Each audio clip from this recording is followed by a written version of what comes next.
Thank you. Senator Blackburn, thank you. Committee, we have two senators that are present. At the end of those questioning, we're going to try to bring this hearing to a conclusion and make the vote at the very end. We have two votes, one of which has already started, so now it's Senator Hirono's time, and you may ask your questions. Thank you, Mr. Chairman, and welcome to both of you. I asked the following two initial questions of all nominees before any of the committees on which I sit, and so I will ask you these questions. We can start with Mr. Bartrum and then Mr. Workman. Since you became a legal adult, have you ever made unwanted requests for sexual favors or committed any verbal or physical harassment or assault of a sexual nature? No. For the vote. No. Mr. Workman? Have you ever faced discipline or entered into a settlement related to this kind of conduct? No. Bartrum? Mr. No. Workman? No. Okay. For Mr. Bartrum, in April of 2025, VA awarded a 5-year contract for certain medical supplies to Bright Star Innovations, the company you formed and formerly led. Do you have any sort of ongoing financial stake in this company, in Bright Star? No. So the ethics agreement that you signed in accordance with your nomination to this role indicated you would not participate personally or substantially in matters involving Bright Star for 1 year, beginning with your resignation from the company in January of 2025. Particularly given your role in other contract-related matters in the department, did you participate personally or substantially in awarding Bright Star the April 2025 contract? No, I have no knowledge that they even have a contract. Okay. So you can see, well, by the way, was this contract with Bright Star the first contract that Bright Star received from the VA?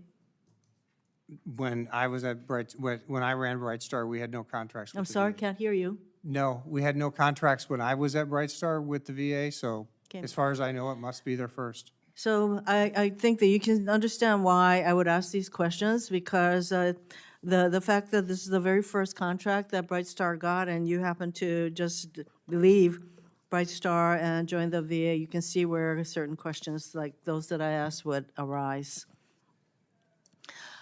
Again, for you, it's important for any person serving the role of the Undersecretary of Health to understand that reducing veteran suicide, and you've already been asked by another member of this committee, the importance of paying attention to veteran suicides, which unfortunately is a continuing challenge.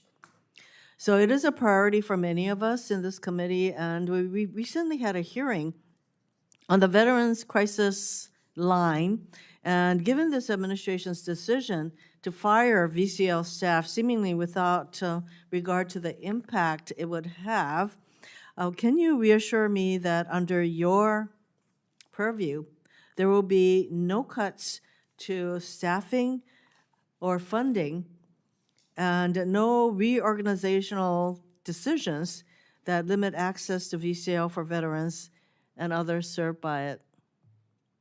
So I can assure you that while suicide has no single cause, it has lots of supporters to prevent it, like yourself and me and the Secretary and the President. And so we will do what we can to ensure that we continue to support the Veterans Crisis Line and to ensure the veterans have access to the Veterans Crisis Line when they need it and however they need it. So was that a yes? Yes.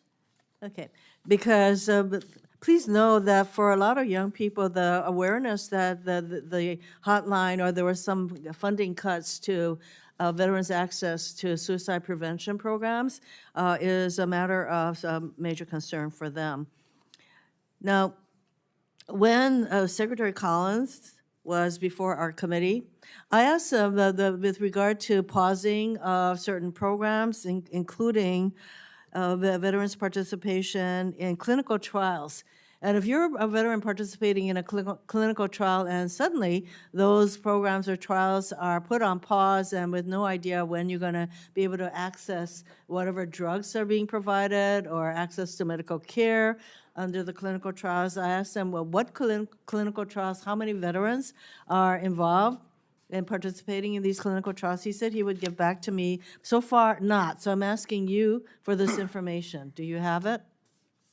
I don't have the number of veterans who are involved in clinical trials, but I will get back to you with that for the record. But what I can say is that no clinical trials have been paused, and we have exempted from the hiring freeze all folks who work in the So clinical did you say research. that no clinical trials are on pause? That's my understanding. No? So that would have been good if the secretary has said, oh, by the way, we're done with the pause and all of the veterans who are in these trials are getting the services, the medical care, and the medications that they need. That's your testimony, that they are all resumed in their clinical trials. Yeah, my understanding is that we have not paused, we do not have any paused clinical trials due to hiring freezes or exemptions. We've exempted those individuals. Then perhaps you could give me the number of veterans who are involved and participating in these clinical trials that are no longer on pause. What would, in all of the clinical trials, I would like to have that information, Mr. Chairman. Okay. Can you get us that? Yeah, we'll get back to you. For the record, yes. Okay. Let me use this as an opportunity to indicate we're always looking for the VA to be much more prompt, and we've had